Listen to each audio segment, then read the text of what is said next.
গাড়ির নিচে তেলের দাগ দেখছেন? চিন্তা নেই, আজ খুব সহজভাবে দেখাবো ইঞ্জিন অয়েল লিকেজ কেন হয় এবং কিভাবে ঠিক করবেন। কারণ ইঞ্জিন অয়েল লিক হওয়ার সবচেয়ে কমন কারণগুলো: ১.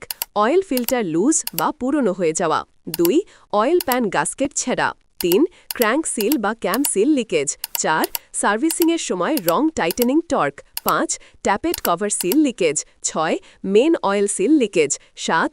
ইঞ্জিন কম্প্রেশন কমে গেলে ব্লো বাই গ্যাস, যার ফলে তেল স্পার্ক প্লাগ প্লেট বা কম্বাসন চেম্বারে চলে আসে। সমাধান: V. Oil pan, chamber, tappet cover, valve cover gasket নষ্ট হলে রিপ্লেস। ভালভটা লুজ, অয়েল ফিল্টার সঠিকভাবে টাইট বা নতুন ফিল্টার ইনস্টল। সিল লিকেজ হলে প্রফেশনালি রিপেয়ার বা replace.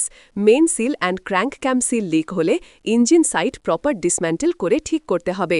Blow by gas test করে ইঞ্জিন উইকনেস থাকলে প্রয়োজনীয় ওভারহল বা রিং পরিবর্তন। সবসময় সঠিক গ্রেডের ইঞ্জিন অয়েল ব্যবহার এবং টর্ক অনুযায়ী ফিটিং নিশ্চিত করা জরুরি।